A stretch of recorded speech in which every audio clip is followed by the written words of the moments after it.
Chemistry class now. Bab Sato electrochemistry. Sabak now. Lead acid battery.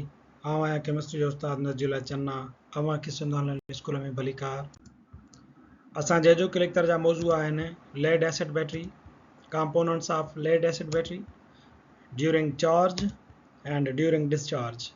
Charge महिल बैटरीअ जे अंदरि कहिड़ा कीमियाई अमल थींदा आहिनि ऐं वरी उनखे जेॾी महिल जो असां इस्तेमालु कंदा आहियूं बैटरी पंहिंजी चार्ज डिस्चार्ज कंदी आहे त उन वक़्तु कहिड़ा कीमियाई अमल थींदा आहिनि इहो सभु कुझु असां हिन लेक्चर में सम्झंदासीं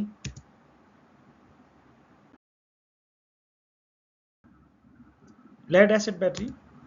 The lead acid battery is one of the oldest types of rechargeable batteries.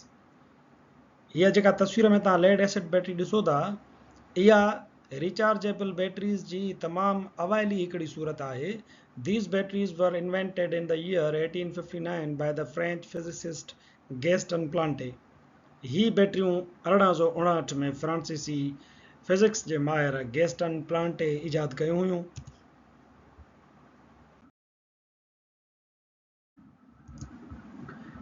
Lead acid batteries can be classified as secondary batteries. Lead acid batteries के secondary batteries तौर ते classify कंदा आहियूं. The chemical reactions that occur in secondary cells are reversible. Secondary cells या secondary batteries जे अंदर जेके कीमियाई अमल थींदा आहिनि उहे reversible हूंदा आहिनि यानी उन्हनि खे मोट खाराए सघिजे थी. The reactants that generate an electric current in these batteries via chemical reactions can be regenerated by passing a current through the battery, recharging. इन्हनि बैटरियुनि जे अंदरि जेकी कीमियाई मादा कीमियाई अमल जे ज़रिए इलेक्ट्रिक करंट पैदा कंदा आहिनि उन्हनि खे वरी असां नओं करे सघूं था जेकॾहिं उन्हनि मां हिकिड़ो करंट पास कराइजे जेको तव्हां आम तौर ते रिचार्जिंग जे ज़रिए कंदा आहियो.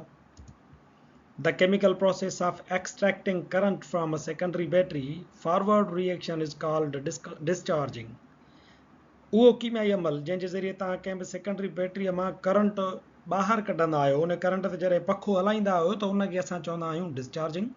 The method of regenerating active material is called charging. ऐं वरी उनजो जेको एक्टिव मटीरियल आहे बैटरीअ जे अंदरि जॾहिं तव्हां उनखे रीजनरेट कंदा आहियो जॾहिं उहो डिस्चार्ज थी वञे वरी जॾहिं तव्हां उनखे एक्टिव कंदा आहियो त इनखे चइबो आहे चार्जिंग. यानी जेॾी महिल जो तव्हां बैटरीअ खे नओं कयो था उन जे कीमियाई मादनि खे त उनखे चऊं था असां चार्जिंग. जॾहिं तव्हां बैटरी खे चार्ज कंदा आहियो त उन जा कीमियाई मादा नवां थींदा आहिनि. ऐं ॿियो आहे डिस्चार्जिंग. जॾहिं उन बैटरीअ मां तव्हां करंट इस्तेमालु कयो उन ते पखो हलायो उन ते बल्ब ॿारियो उन जी चार्जिंग ख़तमु कयो था त उनखे चइबो आहे discharging.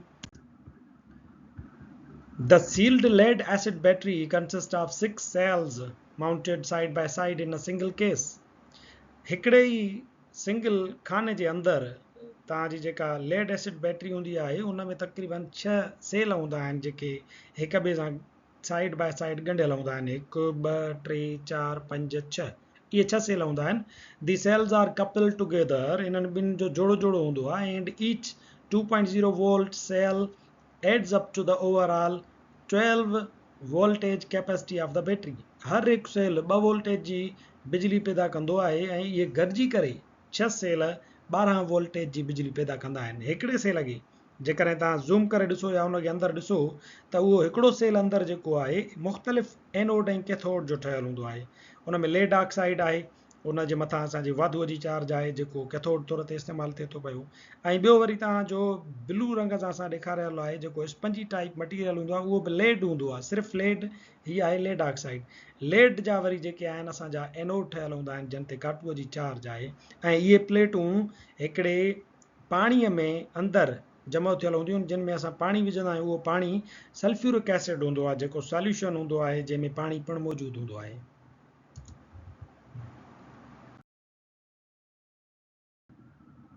Composition of lead acid battery.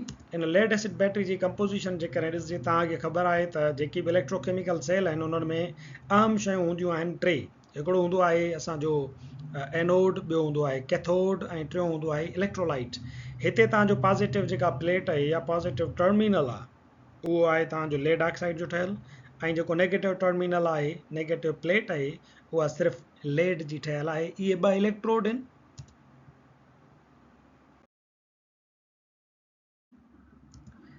इन्हनि ॿिनि खां पोइ इन जे अंदरि हूंदो आहे सल्फ्यूरिक एसिड ऐं उनजो हूंदो आहे डाइल्यूट सॉल्यूशन, छो त सल्फ्यूरिक एसिड पाणी सां मिलियल हूंदो आहे ऐं उनजो रेशियो हूंदो आहे 1/3, यानी जेकॾहिं 1 हिसो हूंदो आहे सल्फ्यूरिक एसिड जो त उन में 3 हिसा हूंदा आहिनि पाणीअ जा मिलियल।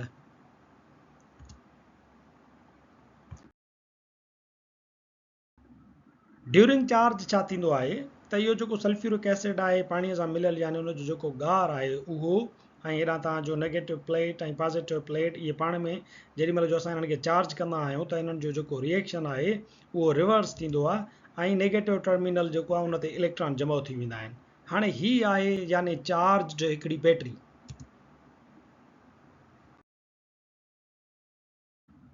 डिस्चार्जिंग के दौरान छा थींदो आहे त इहो सल्फ्यूरिक एसिड या तव्हांजो जेको नेगेटिव टर्मिनल आहे उन ते जॾहिं इलेक्ट्रॉन जमा थियल आहिनि त असां हिनखे डिस्चार्ज कीअं कंदा आहियूं, असां हिनखे डिस्चार्ज कंदा आहियूं इन जे मथां असां हिकिड़ो लॻाईंदा आहियूं को बि, यानी कि बल्ब ॻंढियोसि या तव्हां पखो हलायोसि, लाज़मी तौर ते उन जूं जेके तारूं आहिनि उहे तव्हां हिकिड़ियूं नेगेटिव टर्मिनल सां ऐं ॿियूं पॉज़िटिव टर्मिनल सां ॻंढींदा आहियो त जीअं हिनखे करंट मिली सघे। हाणे जीअं ई करंट जेको आहे तव्हांजा इलेक्ट्रॉन जेके आहिनि उहे हीअं फ्लो करणु लॻंदा नेगेटिव टर्मिनल खां पॉज़िटिव टर्मिनल जी तरफ़ वेंदा, त जेको करंट आहे उहो वरी हिन जे अपोज़िट डायरेक्शन में हेॾां फ्लो कंदो आहे। हाणे तव्हांजो बल्ब जेको आहे उहो ॿरणु लॻंदो ऐं जेके इहे इलेक्ट्रॉन आहिनि इहे हेॾे हलंदा वेंदा। हीअ जेको तव्हांजो इलेक्ट्रोलाइट आहे उहो पिणु हाणे अंदरि छा थींदो, जीअं ई सर्किट हेॾां कंप्लीट थींदो बल्ब ॿरंदो त हेॾे अंदरि इहो रिएक्शन थियणु शुरू थी वेंदो। तव्हांजो सल्फ्यूरिक एसिड उहो आयन्स में टुटी वेंदो, हिकिड़ियूं हाइड्रोजन आयन थी वेंदियूं ऐं ॿियो वरी सल्फेट आयन्स थी वेंदियूं आहिनि। हेॾा जा इलेक्ट्रॉन आहिस्ते आहिस्ते हिते जमा थींदा वेंदा आहिनि। तव्हांजे पॉज़िटिव टर्मिनल ते अची करे हेॾां वारा जेके इलेक्ट्रॉन हुया मूव करे आया उहे हिते सभु जमा थी वेंदा।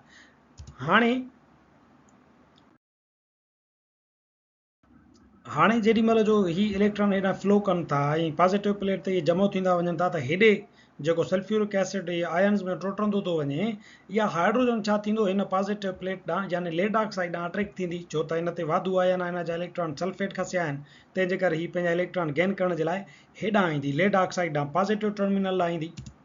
हाणे लेड ऑक्साइड ॾांहुं जीअं इहा हाइड्रोजन आई त हिनखे 2 इलेक्ट्रॉन मिलिया त इहा H2 में तब्दील थी वई हाइड्रोजन गैस में। हाणे इहा हाइड्रोजन गैस जेका हिते इलेक्ट्रॉन वठी करे पाण H2 में तब्दील थी वई आहे, इहा वरी लेड ऑक्साइड ते अटैक कंदी।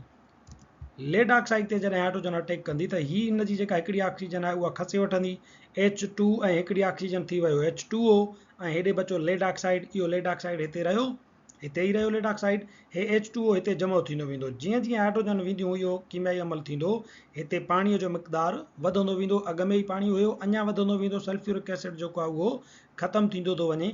हाणे इहो जेको लेड ऑक्साइड आहे उहो वरी छा थींदो त इहो जेको असांजो सल्फ्यूरिक एसिड आहे उहो अची करे वरी साॻियो लेड ऑक्साइड सां रिएक्शन कंदो। लेड ऑक्साइड सां सल्फ्यूरिक एसिड जेॾी महिल जो रिएक्शन कयो त हीअ H2 निकिरंदी, हिन ऑक्सीजन सां ठाहींदी पाणी H2O, वरी हिते पाणी जो मक़दारु वधियो ऐं हेॾां लेड हेॾां इहे सल्फेट इहे पाण में मिलिया त हाणे इहो लेड सल्फेट जेको आहे हिन प्लेट जे मथां हिकिड़ी PPT जी सूरत में जमा थींदो वेंदो, दाण दाण जी सूरत में।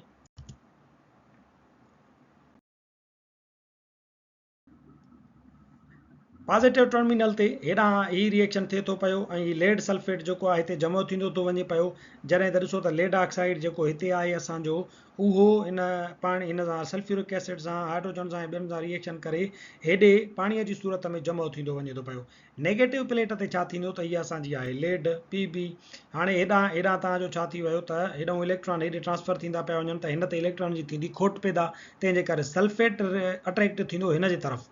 हाणे सल्फेट जेको आहे हिन ॾे वेंदो, छो त हीअ इलेक्ट्रॉन हेॾां मोकिलींदो थो वञे, खसींदो थो वञे, त हाणे सल्फेट वारा इलेक्ट्रॉन वधीक आहिनि, जेके 2 नेगेटिव इलेक्ट्रॉन अथसि उहे वेंदो हिन जे तरफ़ वञी करे हिनखे ॾींदो सल्फेट। जेॾी महिल लेड ते वियो त 2 इलेक्ट्रॉन ॾिनईंसि ऐं इहो सल्फेट पाण वरी लेड सां ॻंढिजी वियो।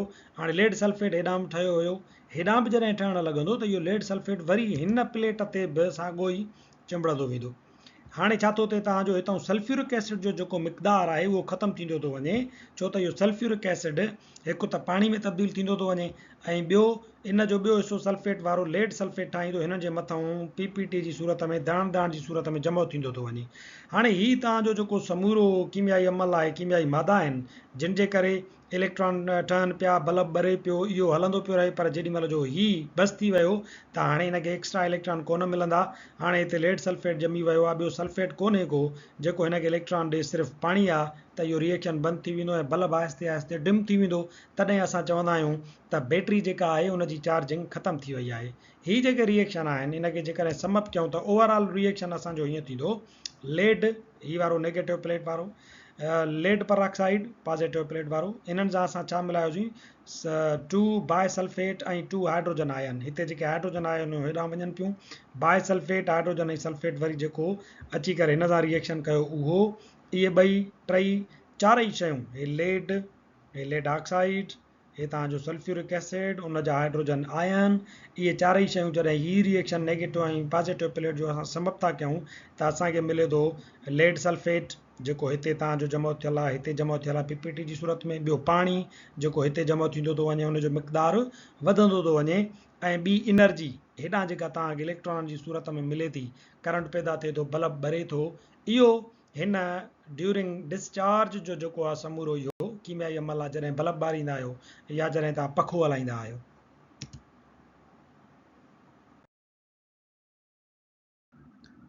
चार्जिंग के दौरान असां छा कंदा आहियूं त इन ई बैटरीअ ते असां चार्जर लॻाईंदा आहियूं। हाणे चार्जर छा कंदो त इहो जेको कीमियाई अमल असांजो थी वियो, जेको तव्हां पॉजिटिव ते पढ़ियो त कीअं लेड सल्फेट ठही हिते जमो थो थिए, कीअं लेड सल्फेट ठही हिन ते जमो थींदो थो वञे, हेॾे पाणी जो मिक़दारु वधंदो थो वञे ऐं एनर्जी पैदा थी। हाणे टे शयूं आहिनि, लेड सल्फेट, वाटर ऐं एनर्जी। हाणे इन्हनि टिनी खे असां बिजलीअ जी मदद सां छा कंदासीं, रिवर्स कराईंदासीं। रिवर्स में छा थींदो, हे तव्हांजो लेड सल्फेट जेको हिते जमो थियल हो, हिते जमो थियल हो, पाणी जेको अंदरि तमामु घणे मिक़दार में जमो थी वियो, हिन जा H2 बि निकिरी विया हुया, हे पाणी अॻु वाटि हुयो, ॿियो बि पाणी ठही वियो, ऐं एनर्जी तवानाई जेका डिस्चार्ज थी वई हुई, हाणे उहा तवानाई असां हीअं हेॾे था लॻायूं, जीअं जो असां लॻाईंदासीं त हे कीमियाई अमल हीअं पियो वञे न। हाणे इहो चार्जिंग जे दौरान पोइ हिते मोटंदो, साॻियो ई हाइड्रोजन आयन पैदा थींदियूं, साॻियो ई तव्हांजो उहे हाइड्रोजन आयन वञी करे वरी तव्हांजे हितां हीउ जेको H2O आहे इहो टुटंदो, H2O मां हाइड्रोजन वञी करे मिलंदियूं हिन सां सल्फेट सां, त H2 सल्फेट साॻियो ई सल्फ्यूरिक एसिड थींदो वेंदो, ऐं तव्हांजो लेड निकिरंदो, हिन मां ऑक्सीजन निकिरंदी त उहो लेड ऑक्साइड हिते साॻियो ई प्योर थी वेंदो, तव्हांजो लेड हेॾां बि प्योर थी वेंदो। हेॾां लेड ईअं प्योर थी वियो जो हिन ते जेको लेड सल्फेट ॼमियल हुयो, जेको चिंबड़ियो उहो लही हिन में शामिलु थींदो, लेड सल्फेट इहो टुटंदो, लेड अलॻि थींदो ऐं सल्फेट अलॻि थींदो, उहो वरी हाइड्रोजन सां मिलंदो, साॻियो ई तव्हांजो H2SO4 ठहंदो वेंदो, लेड ऑक्साइड प्योर थी वई, हेॾां लेड बि इहा ख़ालिस थी वेंदी, त वरी तव्हां जूं जेके शयूं इस्तेमालु थी चुकियूं हुयूं उहे वरी रीजनरेट थी वियूं। हाणे तव्हांजो सॼो वरी जेको अंदरि हिन जे अंदरि कीमियाई मादा आहिनि उहे नवां थिया, वरी ॿीहर उहे चार्ज थी वेंदा ऐं ॿीहर रिएक्शन करण जे लाइ तयारु आहिनि, वरी रिएक्शन कंदा त साॻियो ई अमल थींदो ऐं बिजली पैदा थींदी। असांजो जेको लेक्चर पुॼाणी ते पहुचे थो, वरी हाज़िर थींदासीं नए लेक्चर सां गॾु।